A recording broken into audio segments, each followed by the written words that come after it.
On this episode of the Spartan Sports Talk Show, we discuss the Mookie Betts trade, Super Bowl 54, and the NBA Rookie of the Year race. Spartan Sports is up next.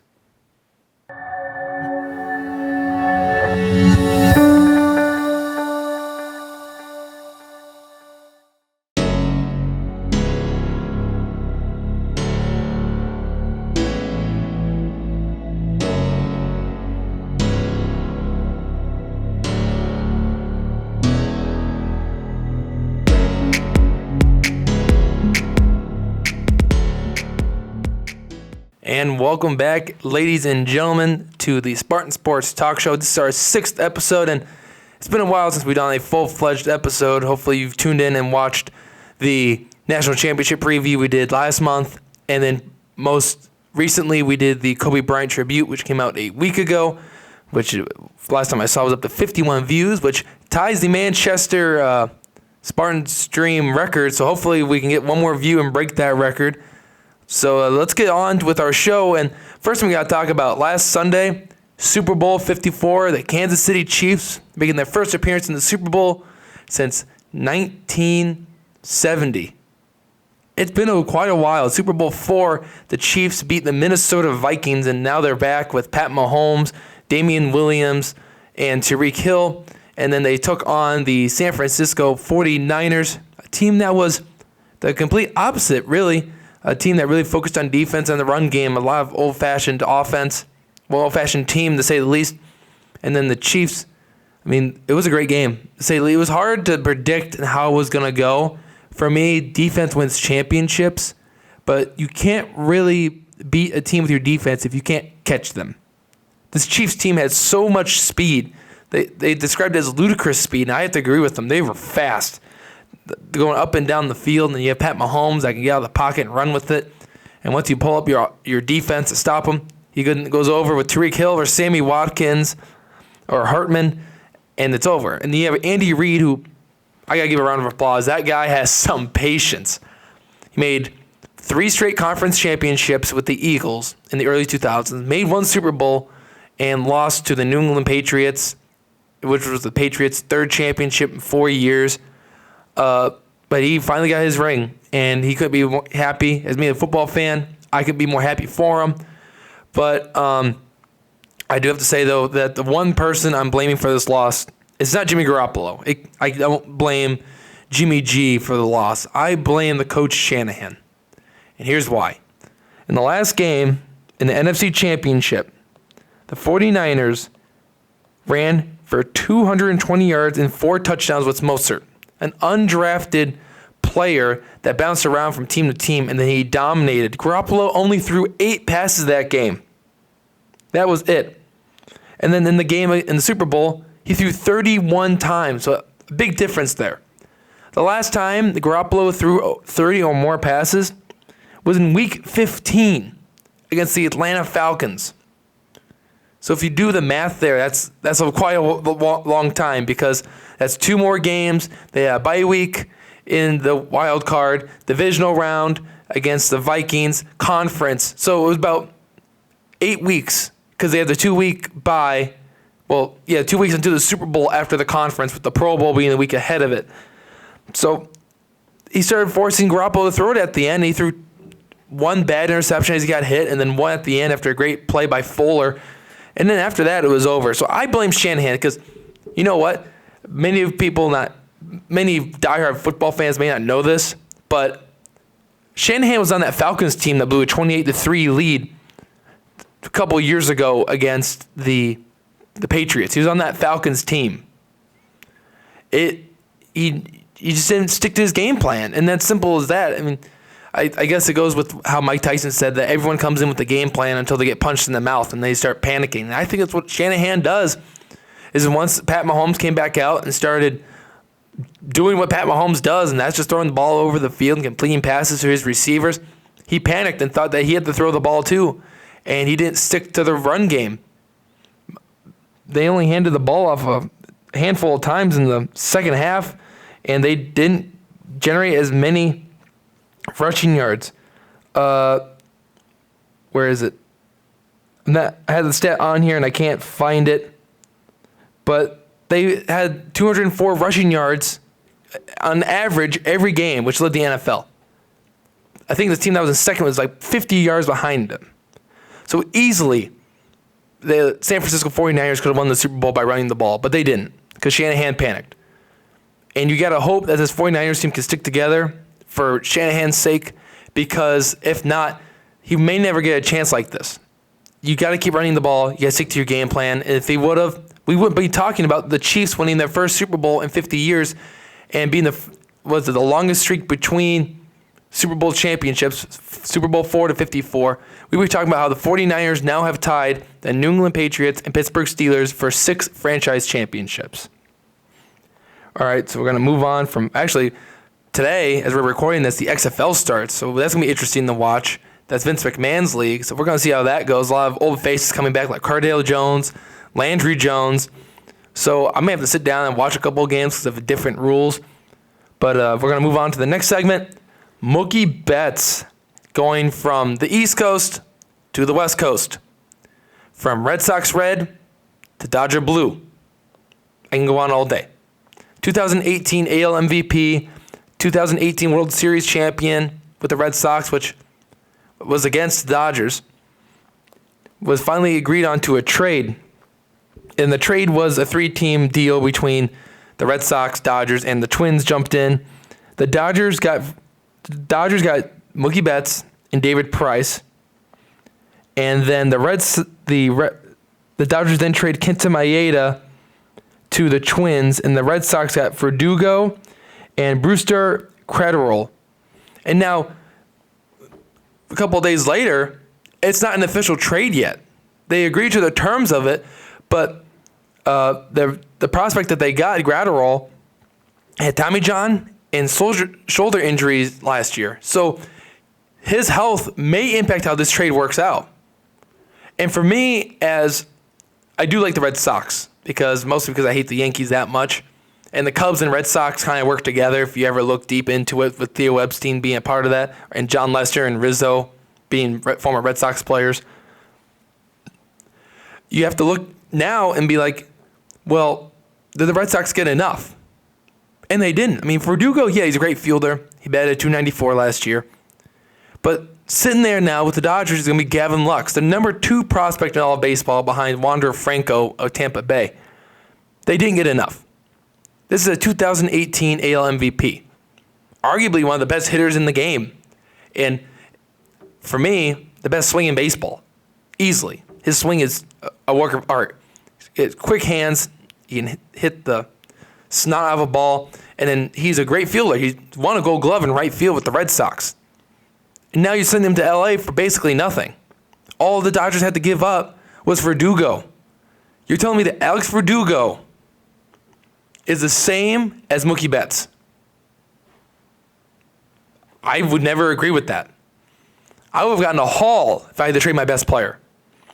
And if I'm a Yankees fan, I'm smiling to myself because the Red Sox just traded their best player, David Price, which if he goes to L.A. and can fix himself, he could go back to his Cy Young days. And we've seen what the Dodgers can do with pitchers. Clayton Kershaw is an example. Walker Buehler is an example. I can sit here all day and give you pitching examples for the Dodgers, but I don't have that much time. David Price, if he can go there and fix himself, he's going to be a great asset to the team. The Dodgers do have to pay the rest of his $217 million contract that he had signed in December of 2015 with Boston. But again, as a Yankees fan, now and then the Red Sox fired Cora, so they don't really have a manager. But then you as a Yankee fan, you got Garrett Cole coming to your team, and yeah, you lost Didi, but you have plenty of talent to fix that around. The Red Sox only won 84 games last year with what they had, and in my opinion, they did not get better this offseason. They clearly just got worse by trading Betts. And now they're asking for more after they saw the initial reaction, I think.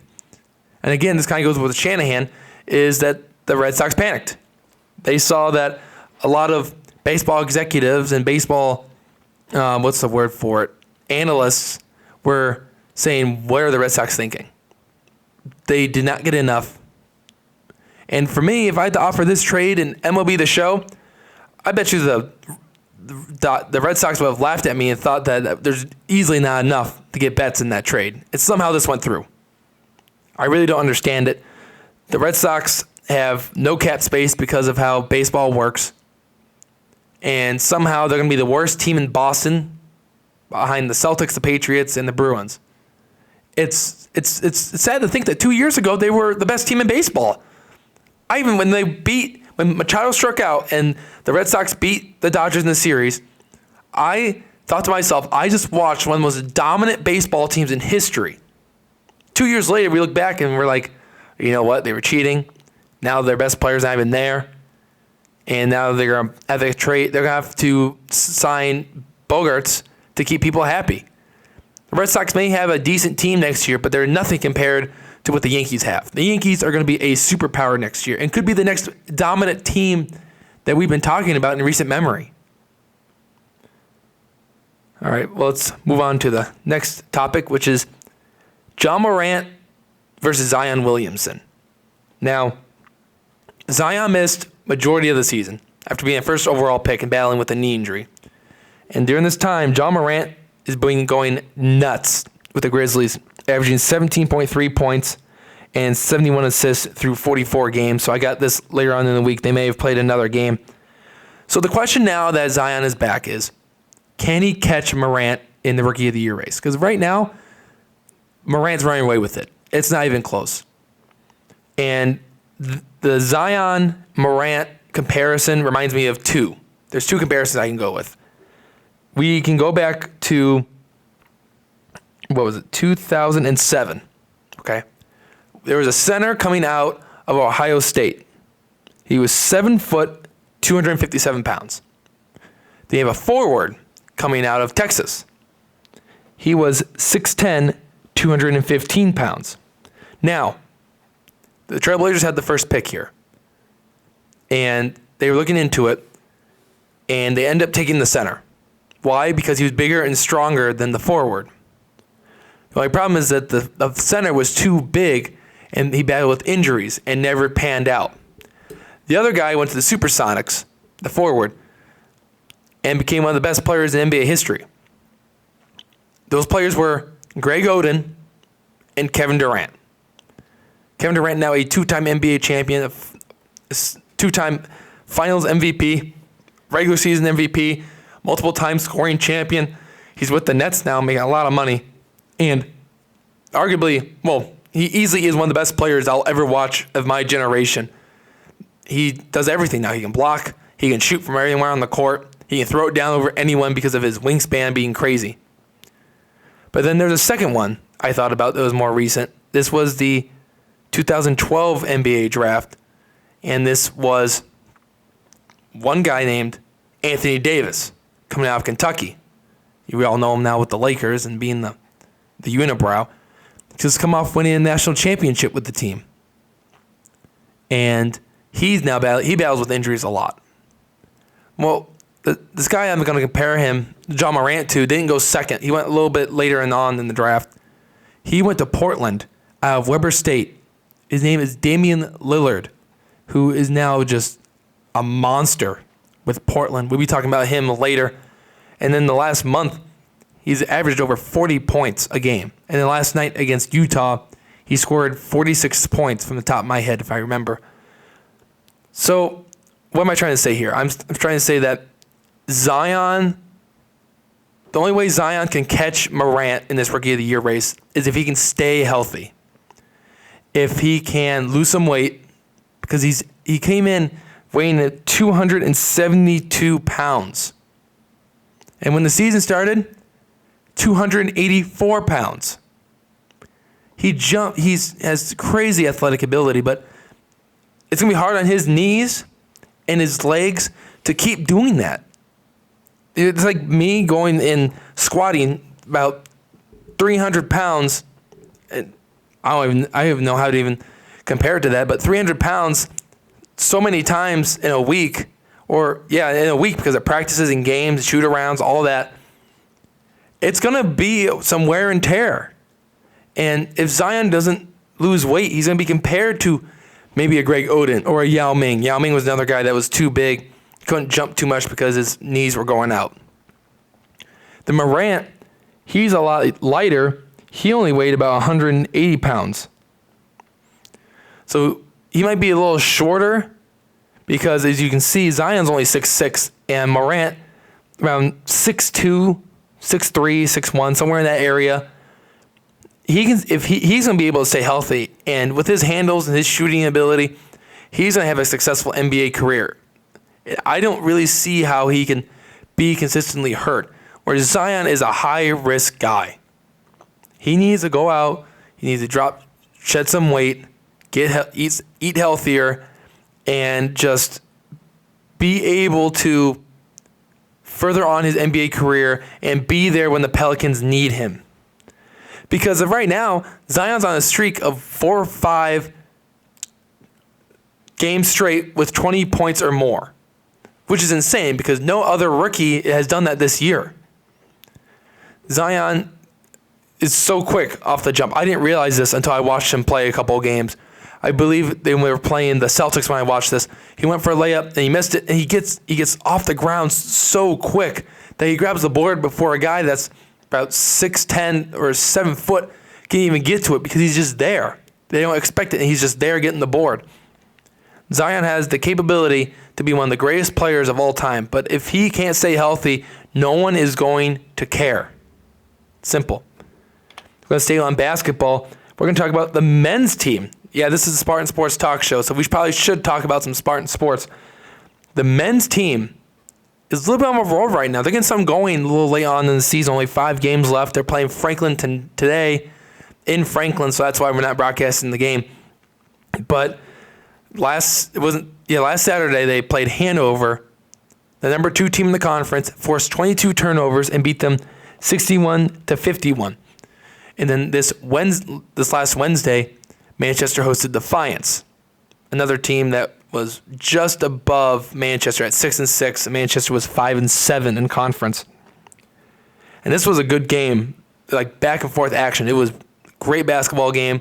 If you didn't listen to it or you weren't there, then you missed out on a Manchester classic for this year. They went on a 24 run to close out the first half, up 12 points.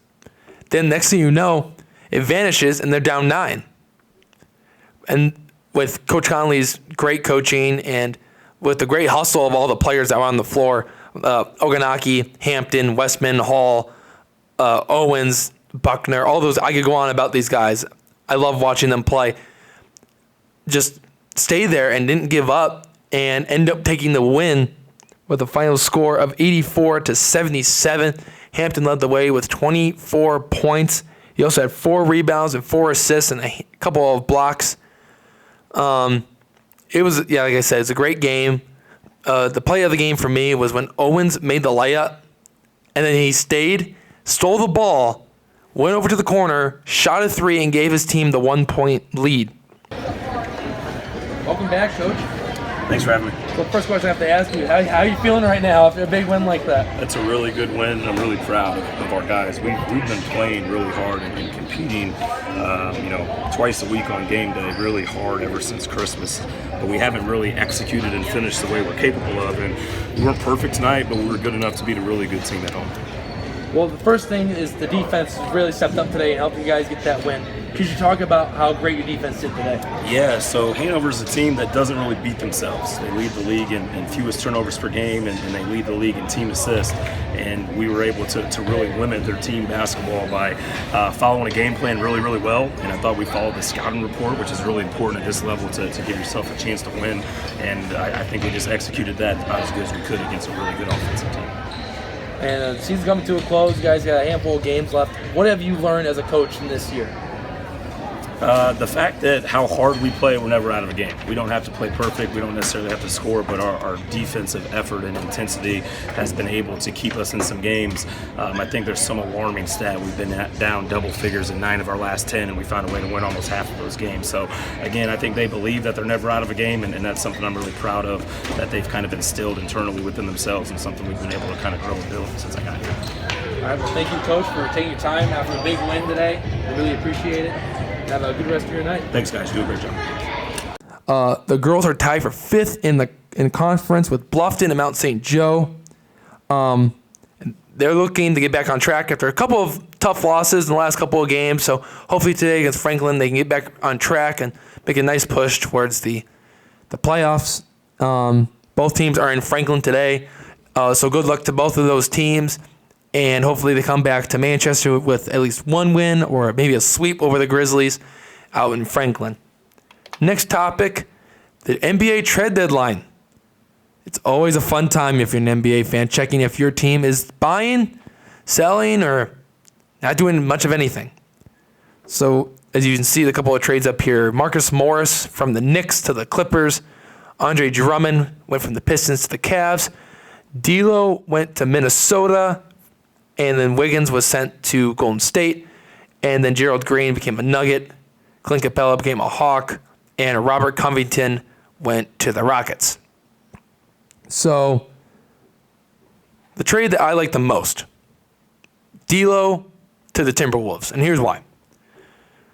D'Lo was on the Nets last year and had a great season. Like, should have won comeback player of the year if it wasn't for Pascal Siakam winning the NBA Finals with the Raptors. D'Lo then gets traded in a sign-and trade for Kevin Durant to Golden State, signs a big contract, and then Minnesota just starts unloading all of these guys. And then finally, it takes Andrew Wiggins to convince Golden State to pull the trigger and send D'Lo to Minnesota. So here's why I like it so much. Wiggins was a top prospect coming out of college when he was at Kansas. I remember there was a Sports Illustrated that said that Wiggins was the biggest prospect to come out of Kansas since, can you guess what player? Wilt Chamberlain. Yeah. The guy that once scored 100 points in the NBA game against the Knicks when he was with the Philadelphia Warriors. That's how long ago it was. The Warriors weren't even in Oakland or in the Bay Area yet. So Wiggins is being compared to him, and he never turned out to be the player that they wanted him to be. So I'm hoping that with him going from Minnesota to Golden State, it will rejuvenate his career with Steve Kerr's coaching, and he gets to play with Steph Curry, Klay Thompson, Draymond Green, and then the Warriors, who have one of the worst records in the NBA. If my mind serves me right, they do have the worst record in the NBA with Steph and Klay being out. And then they lost Kevin Durant to Brooklyn. We all know that now. And then they'll have a top draft pick. So they'll be taking in the lottery probably in the top 5 because they're just that bad. And then for D'Lo, this is a guy that's been on 4 teams in 5 years. 4 teams in 5 years. 2 years with the Lakers, 2 years with the Nets, and a half year with the Warriors. Now he's going to spend the rest of the year with Minnesota. So I'm hoping with him being in Minnesota and teaming up with his best friend, Karl Anthony Towns, that this is where he's going to stay for the rest of his career because he's a very talented player. Just one of those players that didn't fit in Los Angeles, like Brandon Ingram or Lonzo Ball or Julius Randle. I don't think any rookie should ever go to Los Angeles unless they're ready for it. The last rookie I can really think of that really did good when they went to LA, his name was Kobe Bryant. That's the last person I really think of that was drafted, went to LA, and started doing a phenomenal job. And that's why the Lakers have never had success towards the end of Kobe's career and before LeBron went there, is because rookies just don't like the pressure of having to put on the purple and gold. So that's why I think that this trade, and that's why I think this trade is going to be good for D'Lo. He's going to a team where he has a good friend and a future. D'Lo is 23 years old. Karl Anthony Towns is 24 years old. They both are locked up for a long time, signed up big max contracts in the offseason. But here's the thing, though. There's another guy that they're both really good friends with. He's not on the team yet, and he did sign a contract in the offseason with his team. He's got a little bit of a duo going on down there with his team. Devin Booker, also drafted in that 2015 draft, where Karl Anthony Towns went first, and then D'Angelo Russell went second. Booker went later on in the draft. They didn't expect him to be much, but he should have been an all-star this year. That's another topic we have to go into. Bradley Beal and Devin Booker getting snubbed. I'll say it right now, right into the camera. They got snubbed. They got gypped. There's no way Chris Paul should have made it over Devin Booker. That's ridiculous. But D'Lo, Karl-Anthony Towns, and then maybe getting another guy to join them to form a big three would be ridiculous. We haven't had a big three since Steph Curry, Klay, and Kevin Durant last year, but they're a little bit older as it was.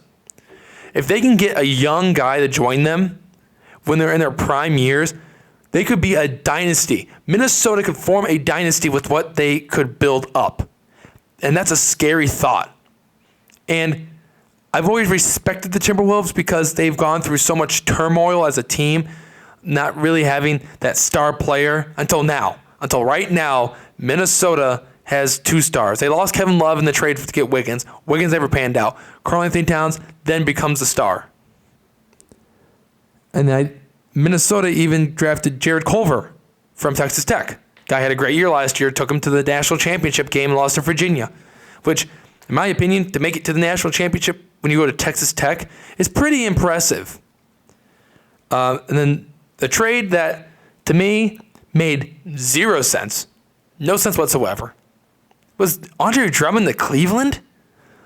When all places, like, if you had said to me Andre Drummond got traded, I would have listed like 3 or 4 or 5 teams before you have said Cleveland.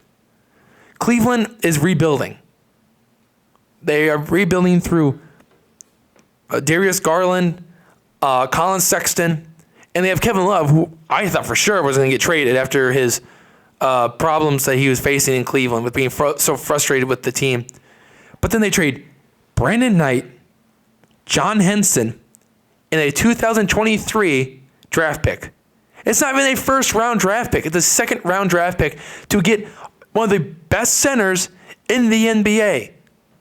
Drummond averages 17.8 points and 15.8 rebounds. 15.8. The guy is a Windex machine, always cleaning the glass. It's squeaky clean after the game because of Andre Drummond.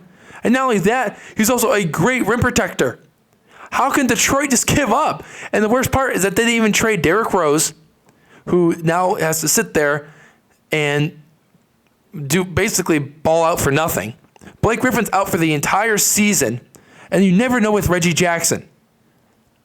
Last year I had Reggie Jackson on my fantasy team, and I ended up releasing him because he was never healthy enough for me to keep putting him back in my team. It was worthless. The Pistons made a New York Knicks type of move where it didn't make much sense. They panicked.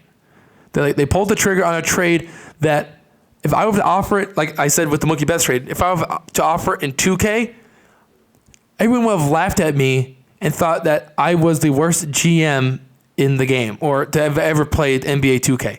But somehow it happened in real life. Did the Pistons GM owe the Cavs GM something? What happened? And then I like the Marcus Morris trade. We won't go deep into that, but Marcus Morris going from the Knicks to the Clippers. He's averaging 19.5 points a game. He's going to be the power forward for the future with the Clippers. So the Clippers starting lineup is ridiculous. Patrick Beverley, arguably the best defender guard in the league. Then you have Paul George at the 2 guard. He can shoot wherever he wants, played great defense. Kawhi Leonard does about the same as Paul George, except he probably steals the ball a lot better than Paul George. Marcus Morris at power forward, and then Zubac at the starting center with Lou Williams, Shamet, and Montrezl Harrell coming off the bench. So the Clippers are set. And I'm shocked that we aren't looking into the Clippers as much now with Marcus Morris going there. They do play today against Minnesota, so D'Lo and Marcus Morris debut for their respective teams. The Lakers are still above them for some reason, even though the Clippers have had Paul George be injured. And then Kawhi Leonard can't play back-to-back games because of load management. And they're still only 2 games behind the Lakers for the top spot in the Western Conference Finals. If that doesn't tell you how good of a team they are and how good of a coach Doc Rivers is, I don't know what will. And then the last trade we got to talk about, Clint Capella getting shipped to Atlanta. So we're not really. Here's why I have a problem with this. Clint Capella is a pretty good center. I like Capella. He's not much of a shooter, but he gets boards and he finishes. Traded to Atlanta. And Houston gets Robert Covington from Minnesota. Here's my issue. The Rockets are going for the small ball lineup because of analytics. Now, P.J. Tucker is going to play center. P.J. Tucker is 6'5". 6'5". Most guards in the NBA are 6'5", and this guy's playing center. Then Robert Covington now becomes the tallest person in the lineup at 6'7". The Rockets broke some record there. Their starting lineup was 6'5" or shorter when Capella got injured, where they didn't play with a center, really. And now they're thinking that by doing this with small ball, that they're going to win. They beat the Lakers. I'll give them that. They somehow managed to beat LA because they shot over 50% up until the fourth quarter. I never saw the final stat for that game, but they shot over 50%. But then last night, they played Phoenix. Final score of that game, 129-91. Correction, 127-91, yeah. Somehow the Suns out-rebounded the Houston Rockets 51-29. That's like the first thing you see is that the Suns out-rebounded them simply because the Rockets are too small.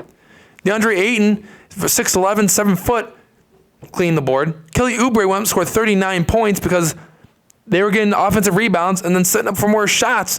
And then the Rockets couldn't get any offensive rebounds and allow James Harden or Russell Westbrook to keep scoring like they do. That's the worst part about it, is now you're not giving James Harden second chance opportunities to make up for maybe a miss he just had or another miss that someone took, like P.J. Tucker or Eric Gordon. I don't get it. I really don't. For me, rebounding is becoming a stat that many NBA fans are overlooking, and I think that's what Cleveland did with Drummond, and I think that's what the Rockets are doing because they simply think that analytics is going to help their problems. It's not in the long run. I guarantee you if they play a series of 7 against the Lakers, the series will be over in 5 because the Lakers have a lot of big men, JaVale McGee, Dwight Howard, Anthony Davis. They would dominate them. And as long as they shut down James Harden and force him to make, all they have to do is miss one shot, get the rebound, and that's it. There'd be a lot of one-and-dones on the floor for Houston and not getting any second, third, fourth chance opportunities like Capella was doing for them. The only center they have on their roster right now is an old Tyson Chandler. That's all they have. The Rockets don't make sense. The Cleveland doesn't make sense. Cleveland Cavaliers doing the Pistons doing Detroit Pistons things, and it's just irritating. Well, you think me being mad now, just wait until I talk about Andre Iguodala. I won't go in much detail in his trade. All I know is that he got shipped to Miami. Justice Winslow went to Memphis, and Jay Crowder went with Iggy to Miami. I hope Andre Iguodala ever watches this. John, you're sitting there, and all I have to say is I hope Iguodala watches this because I am so beyond irritated with him. And here's why. Iguodala won Finals MVP in the first NBA Finals in 2015, and because he shut down LeBron. So he did a great job playing defense and shut down LeBron when LeBron didn't have Kevin Love or Kyrie Irving. Okay, respect. I tip the cap. I liked Iguodala a lot when he was with Philly and he was with Denver, and he finally stepped up and took a back seat to Golden State. He became the sixth man for that team.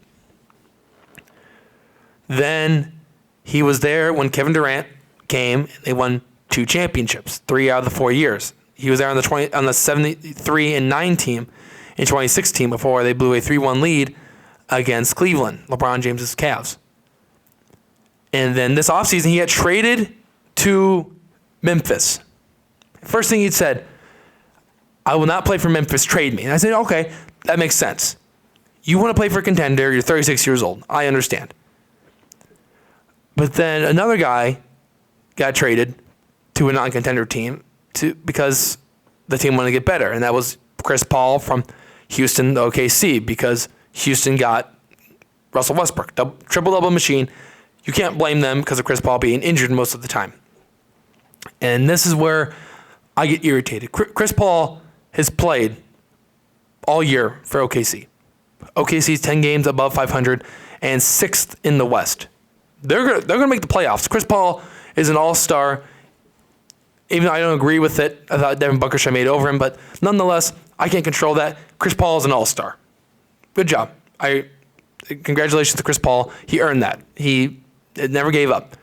Iguodala, though, sitting there watching this young Memphis team with Ja Morant just somehow win.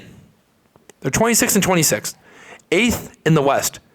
Could you imagine how good that team is if Iggy put on a jersey and went out and played for him? If he wasn't so stubborn and full of himself, put on the jersey and went out and played for him, and said, you know what, I'm going to make my best of my time here.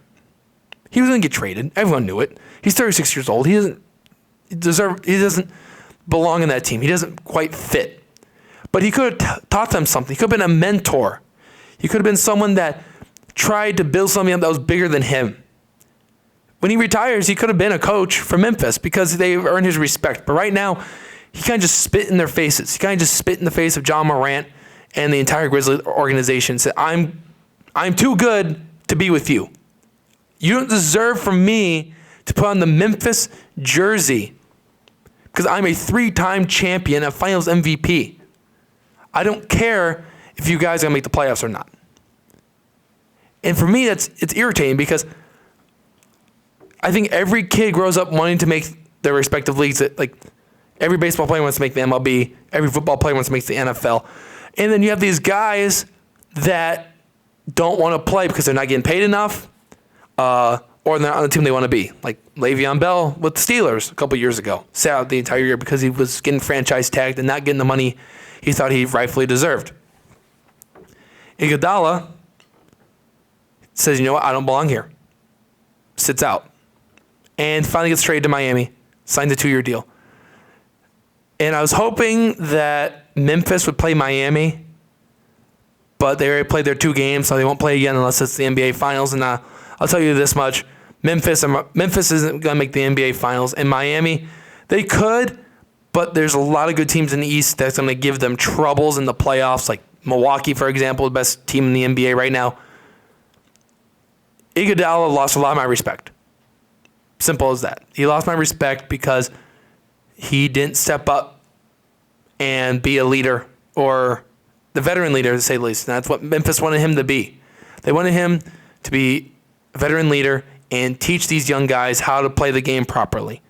But because of his ego, Andre Iguodala is the most hated man in all of Memphis. Well, maybe besides Pat Mahomes after what he did to the Titans in the conference, but you know what I mean.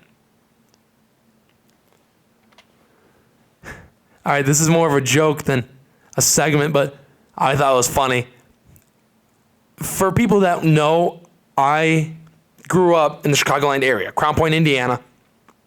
So I basically was forced to be a Bulls fan. Yeah, I live in the state of Indiana, but Northwest Indiana is basically Chicago, but it's not Chicago. We just call it the region. It's its own thing. Shout out to the region rats that listen to this whenever it comes out. Grew up a Bulls fan, and when I became a Bulls fan, it was 2011, and that's when LeBron transitioned from Cleveland to Miami. The Bulls made the Eastern Conference Finals that year, and they lost to LeBron in the Miami Heat. And at that time, all I heard was comparisons of LeBron and Michael Jordan. And if you're from Chicago, you understand the first rule of being a Bulls fan is that Michael Jordan is God. It's simple as that. He won 6 championships. You can't blame them. The guy was a monster with the Bulls, and arguably, and for me, greatest player of all time. And that's not showing any type of bias. He just is. Nobody has done what he's been able to do ever since. LeBron, you can argue. Yeah, he made those 8 straight finals, I believe, when he was with Miami, the Cleveland, but his team was loaded, and he was leaving teams. Now, he's with LA, and now LA, get this, all those years, like the 1 year where LeBron's final year in Cleveland, they traded half their team. Half their team was gone. And now, when they're contending and have the best record in the West, with Anthony Davis, LeBron James, and a lot of other great role players that they've been able to do, they don't make any moves. In my opinion, they should trade Kuzma. I don't really like what Kuzma has become after Anthony Davis came. He's not the same player he was. Not even close. When they played Portland a couple weeks ago actually I believe it was last week, against Portland on the Kobe Bryant tribute. Yeah, it was last Friday. Kobe Bryant tribute night. He looked awful. I believe he had like a -12 plus minus, which basically is how the team performed while you were on the floor. So you're telling me that Portland was able to outscore the Lakers 12 times where Kuzma was not on the floor. When Kuzma was on the floor. So the Lakers go, you know what? We won't trade Kuzma. But you know what we'll do? We'll work out J.R. Smith. And here's why I have a problem with that. J.R. Smith got released by the worst team, one of the worst teams in the NBA, the Cavaliers last year. Hasn't played since. And now the Lakers are frontrunners to sign a retired point guard, Darren Collison, who retired last year. We're actually heading into this year. And they think that's going to help their problems, getting two guys who hasn't played in almost a year. I don't know if that would be the right move for me as a GM, but I'm laughing because I hate to say it. I don't want to sound like a bandwagoner, but my second team is the Clippers. I was a huge Blake Griffin fan when he first got drafted out of Oklahoma, and I really loved Lob City. Like, I always like watching the highlights of DJ or Blake Griffin, or the time DJ dunked on Brandon Knight when he was with Milwaukee. And that went gone. Now Kawhi and Paul George, new era. So now it's LA versus LA, and I'm on the red, white, and blue side. You can't cheer for the Lakers. It's the New York Yankees of basketball. You can't cheer for LeBron. I can't. It's Chicago code that you can't do that. You just can't. Like you can't eat thin crust pizza, but that's a different story. It just bothered me. Like that's what I thought. Like I was hoping that someone would have cropped pictures of them wearing Lakers uniforms instead of their Cavs jerseys in that game 1 of the NBA Finals, but nonetheless, it's hilarious that the Lakers did not do anything. You could argue that they like what they have, but they have not been the same team as of late. Like I said, they lost to the Rockets, who only have a 6'7" player in their starting lineup, and they lost. They lost the most important game in Laker history last Friday, the Kobe Bryant tribute night. It was emotional, and they lost. They let Damian Lillard destroy them, hit 3 after 3 after 3, and they couldn't stop him. That was the most important game in Laker history since they last won their NBA championship. That was against the Boston Celtics. And gave Kobe his 5th ring. It was disappointing to see them lose that game, and I personally would have made some moves if I were the Lakers, but they didn't. I have a smile on my face. I'll move on from that. So, last segment. This is a new one. We're going to stick with this one. Mild meme of the week. This one was made not too long ago. As you can see, it's Damian Lillard and an NBA referee. I'll give you the backstory on this. Last night, the Trailblazers were playing the Utah Jazz, and with 16 seconds left, it was 116 to 114. Portland had the ball. Damian Lillard has it. He is around 46 points at this time. He goes up with a layup. It hits the glass, like it hits off the backboard. Then Rudy Gobert blocks it. And it happened really quick. Like I didn't see it from my angle, from what the straight shot that they always do for basketball games and college or NBA, whichever one you watch. And it happened so quick. But then they put the overhead shot over it, and I saw that it hit the glass, and then Gobert touched it, which everyone knows it's this little rule called goaltending. The rule should have been overturned, and that Portland would have tied the game at 116. The referees didn't even take the time to review it to make sure that was the right call. Lillard and McCollum both came up to refs and said, hey, can we review that? The referee said that's a definite no call. You know what happens after the game? They admit that it was the wrong call. There's a reason why we have instant replay now, to make sure that the right calls are made at big times like this. Now, not only have you made the wrong call and you made another wrong call by not reviewing it, you cost a team to tie the game and maybe send it into overtime or even a buzzer beater for someone to win. That's ridiculous. The referees are so full of themselves. It's ridiculous. NBA refs are the worst refs in all sports.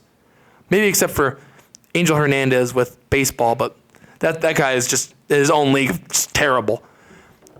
Or the time where they had replacement refs and the Seahawks caught the ball. I still have no idea who really caught that ball. But review it. It took him 5 seconds to look at it and be like, oh, that's goaltending. It's goaltend. Portland ties the game. Utah ball. If that was me and I was watching the Bulls and that would have happened, I couldn't imagine how angry I would have been or upset. And this is a Trailblazers team that's trying to prove themselves and get back into the playoff race. They're in 9th right now behind Memphis, and there's a good chance they could have won that game. And Damian Lillard, easily the best player in the NBA right now.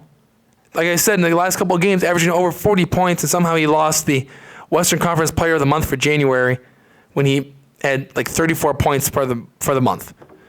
So the referees went full bird box in that game. They totally just, I don't want to say the word I want to say, but they totally messed up by not reviewing it, by making the wrong call. Like, I understand you made the wrong call, but review it. There's a reason why they brought that into the NBA now, because so many people were upset that these calls weren't being looked at and the right calls were being made. MLB's done it. If it's close, they review it.